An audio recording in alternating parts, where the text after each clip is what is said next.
Deku is the point of the first season of Hero Aca. As I argued in my very first YouTube video back when my avatar looked like this, there is nothing in the first season of MHA that doesn't directly relate to our third favorite green-haired shonen superstar. Because the introduction of Deku's character is so central to the first season's narrative, even the slightest of changes in that character will greatly affect the way Hero Aca tells its story and how the audience is expected to perceive its messages and characters. This is why Hero Aca is the perfect launching point for subs versus dubs. While Deku remains the plucky underdog teenage protagonist with a hard-on for justice who's saddled with an unexpected OP superpower that he uses to follow his dreams and fight for his friends that he's always been, the subtle changes to dialogue that occur in the transition from Japanese to English completely recontextualize Deku's character, and thus indelibly change the way the series presents its themes of perseverance, self-improvement, and heroism. This video, the first of at least two that are going to tackle the differences between the sub and the dub of Hero Aca's first season, will explore Deku's dream of becoming a hero and how his perception of that dream changes in the sub and the dub. But before we get into that and what it means for nerds like me who like to pick apart their cartoons, a note on spoilers.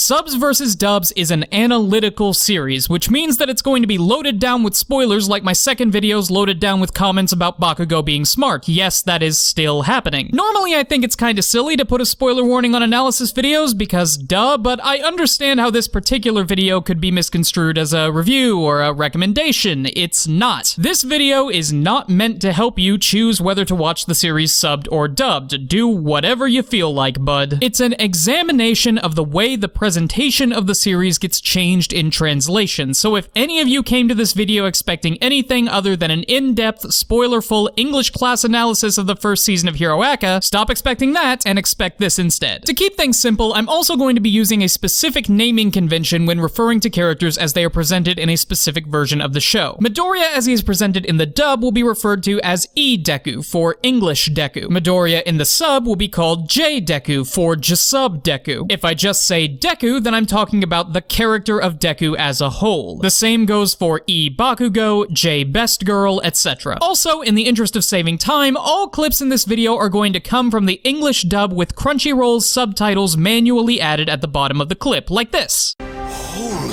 stinking super crap! This way, we'll get to see the differences between the subbed and dubbed phrasing without having to show the same clip twice. This way, we'll get to see the differences between the subbed and dubbed phrasing without having to show the same clip twice. This way, we'll get to see the difference. Like most shonen anime, Hero Aca is an underdog story. Deku wants to be a superhero, but the world around him says that he can't be a superhero and instead wants him to be like a cashier at Japanese Kroger or something, I guess. In both versions of the show, Deku has to decide how he wants to interact with a reality that has condemned him to wannabe bitch status. But the way Deku perceives that reality and his place in it differs drastically between the two versions and has major implications for his character. This is most heavily seen in the first two episodes of the series, where Deku is struggling with being a quirkless fanboy in a land of super gods. Put simply, for E-Deku, becoming a hero is an aspiration. For J-Deku, it's a fantasy. While both would-be heroes show a sense of dedication, the language used by E-Deku is far more definite and future-oriented than that used by J-Deku. It makes it clear that E-Deku has a goal in mind, a solid motivation behind that goal, and a general idea of how he's going to go about achieving it. J-Deku, on the other hand, uses his dream of becoming a quirkless hero mostly as an outlet to vent his frustrations about being bullied in school and permanently denied the one thing he's wanted for his entire life. He would never openly admit to himself that becoming a hero is a pipe dream, but he does understand that the world as it is simply would not allow him to pursue that dream to any serious degree. Let's start our analysis by looking at Deku's first line as a narrator.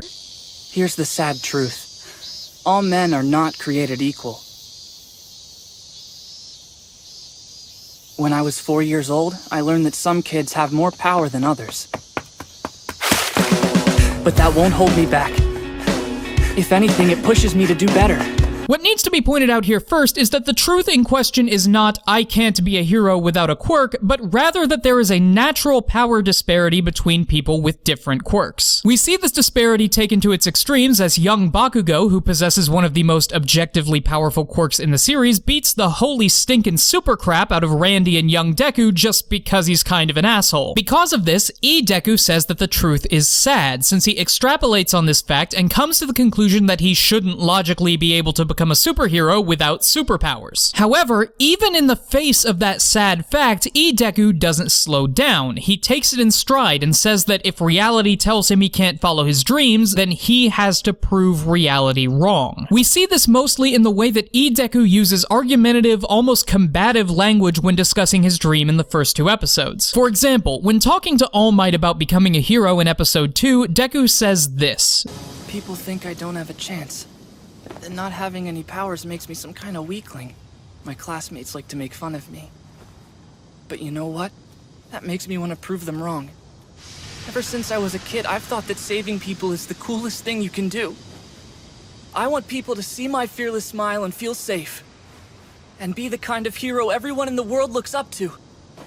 Just like you! Where Deku says, I'm always made fun of, Deku says, my classmates like to make fun of me, which changes the focus of the sentence from Deku as the victim to his classmates as perpetrators, giving the sentence a confrontational bent that isn't present in Japanese. Deku sees his bullying as something to be overcome, and he chooses to phrase it as such when speaking to Muscle Jesus rather than making himself out to be a victim as Deku does. The rest of the sentence further displays Deku's attitude toward the truth when he says that he wants to prove them wrong. This is Deku taking a firm stance that the truth he has been fed his whole life is flawed, and that he has concrete desires to break that truth apart and show the world that a quirkless wannabe can be the greatest hero of all time. Even the way he speaks shows how seriously he takes his goal. His sentence confidently flows from one point to the next without any of the maybe that's why, I don't know, but that we find in Deku's sentence. Deku's ideas of becoming a hero and the steps that he's going to take to reach that point are solidly ingrained in his head. For Deku, those ideas are much more vague, and he isn't able to recall them at a moment's notice like Deku is, instead leaning back on saving people is super cool like a grade school student explaining to his mother the benefits of being a professional dinosaur hunter. And that's because for Deku, being a hero isn't a realistic aspiration, at least not at first. It's an escapist fantasy that he uses to distract himself from his terrible life. This change in attitude between the sub and the dub is best displayed in this scene as Deku is walking toward the fight with the sludge villain right after All Might tells him that he can't be a hero without a quirk. Why am I here? Did I subconsciously walk this way to check it out? I shouldn't even stop. All my notes are useless. When telling himself why he shouldn't stop, Deku makes a practical statement about his ability to affect the situation. His notes are useless, he wouldn't be able to do anything to help others, so he shouldn't stop. Deku instead gives a different reason, saying that it would feel meaningless. His reasons for not stopping to view the fight are entirely personal. Now that his idol has told him that he can't be a hero, Deku's escapist fantasy is in danger, and he's worried that trying to play the hero and taking notes on a big fight will be the final blow that does it in. He doesn't feel that watching the fight will provide that same sense of personal fulfillment or escape that it once did. Rather, it's just another reminder of how badly his life has turned out and how everything he wants is out of his reach. We also see this discrepancy in Deku's attitude toward his dream in the way he talks about his interactions with reality. At the end of the first episode, just before telling All Might about his dreams to become a hero, Deku says, Sometimes I do feel like I'm a failure. Like there's no hope for me. But even so, I'm not gonna give up. Ever.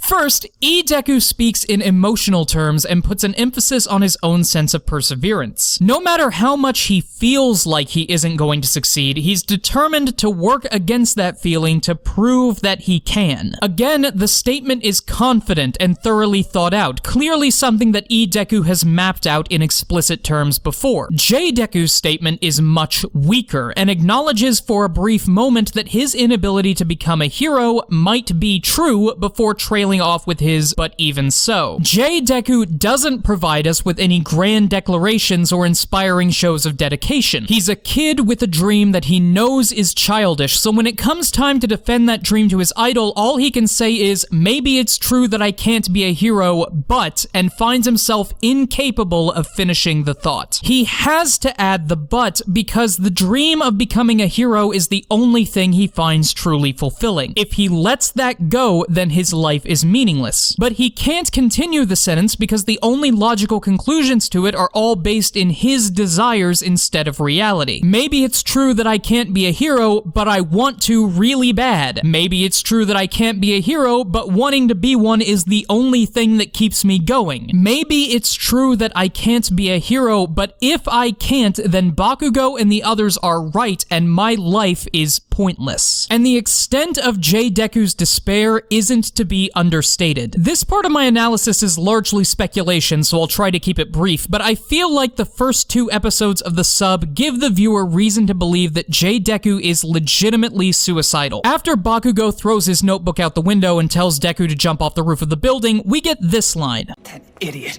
You can't go around telling people to kill themselves. What if I really jumped? What would he do then? While the differences in the 2 lines are subtle, J. Deku's reaction seems far more serious than E. Deku's. What if I really jumped is purely hypothetical, and choosing to follow that up with what would he do then shows that Deku is mostly concerned about Bakugo in this situation. He thinks about the guilt that Bakugo would feel if the comment actually had pushed him over the edge, rather than considering any negative aspects of his own life that would lead him to that point. J. Deku instead says, if I really jumped, which suggests to me that jumping is something he's thought of before and never been able to bring himself to do. We get another nod to this in the Japanese when Deku runs in to help Bakugo escape from the sludge villain. Just a little bit longer, kid.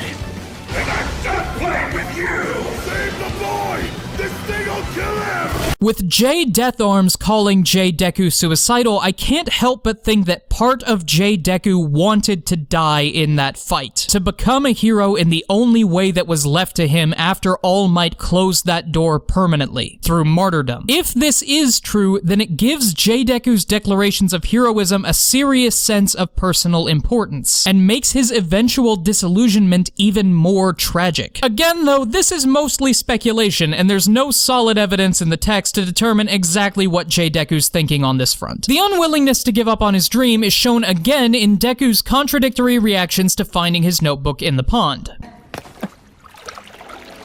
My dreams have turned into fish food. That's enough. Give it back. Damn it.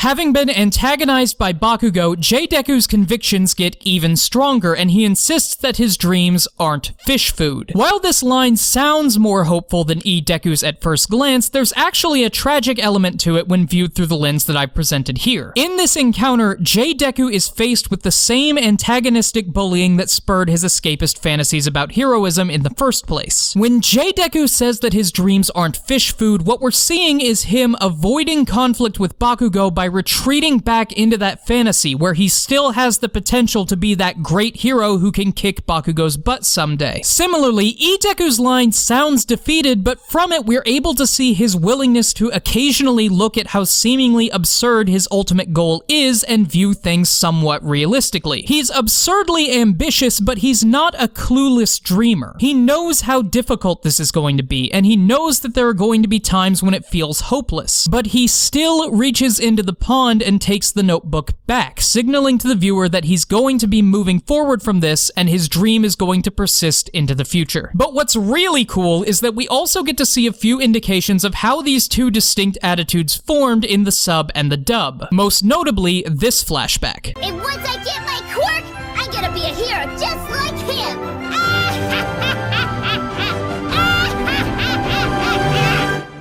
Sorry, kid, it's not gonna happen.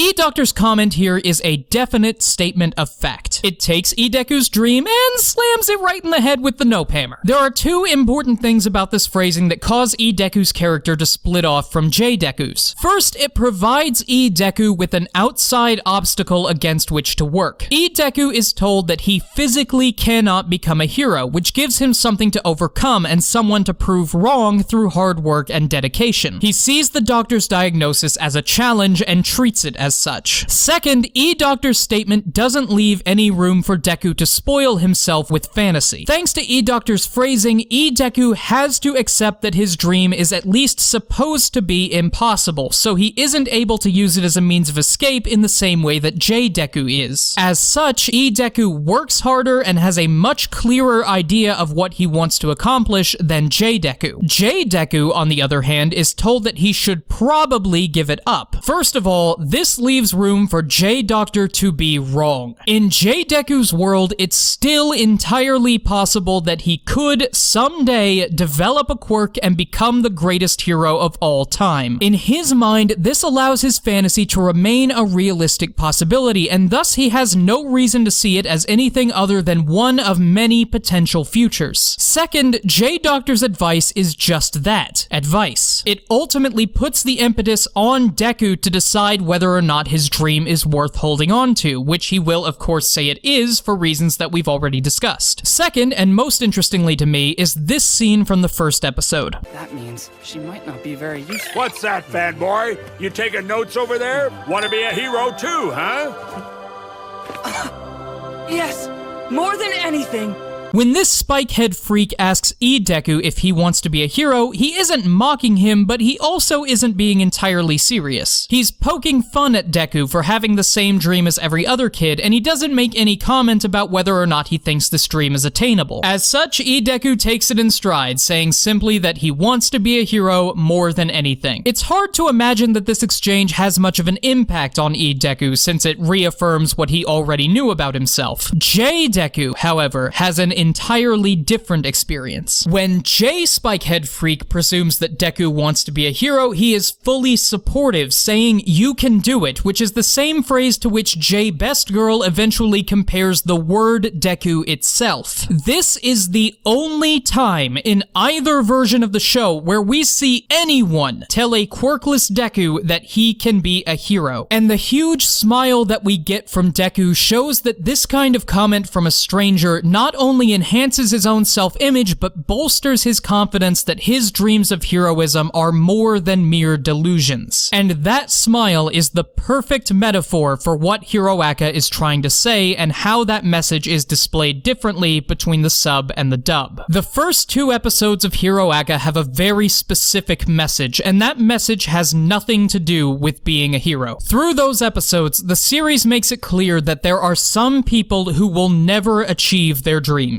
For every Deku out there who becomes the world's greatest hero, there are 50,000 more who work as gas station attendants or go to UA's business program. But regardless of whether or not Deku becomes a hero, the hope that he someday could makes him a better, happier person. E-Deku learns to deal with hardship and not to give up in the face of impossible odds. His dream gives him something to work toward that lets him say that the world is wrong to underestimate him, and when he walks home after the fight with the sludge villain, he can be proud of himself for trying despite not having been physically able to stop the fight. J-Deku's ability to retreat into his delusions of heroism gives him a means of coping with the world that he otherwise couldn't bear to face. His dreams may be unattainable, but they're important to him, and that gives him refuge while he learns different ways to deal with his lot in life. After the encounter with the sludge villain, J-Deku is shown firsthand that he is incapable of performing the kind of work that he wants to do, and as such he must force himself out of his delusions and into the real world, but not before getting a taste of real heroism and proving to himself that he has the courage, the instincts, and the drive to really be a hero if he had been given a quirk. While walking home, J-Deku says that he can be glad despite not having changed anything because now he's able to think of a realistic future. Despite both versions of Deku knowing that their dreams were unattainable, the fact that they maintain those dreams allows each of them to improve themselves in different ways. This is the ultimate message of Hero Aca, that having a dream, no matter how crazy it may be, will make you a better person. That hope is not foolish, even when it is. I hope you all enjoyed this first episode of Subs vs. Dubs. Next time, we are going to continue this analysis of Hero Aca's first season by revisiting one of my most controversial videos. It's Deku and Bakugo next fortnight on Subs vs. Dubs, plus a few stellar announcements. And a huge thank you to all of my Patreon supporters. Thanks to you all, we have reached our first Patreon goal, and I am officially a professional YouTuber. Woohoo! Yay! Go me! Explanation point! Explanation. Oh, I missed it. That's right, Mom. Now I can disappoint you full-time. But seriously, I couldn't do this without your support, and that game night we had the other day was fantastic. To the people on my team, I am very sorry that we exploded. I'll try not to let it happen again in the future. Thanks again, and until next time, this has been Explanation Point signing out.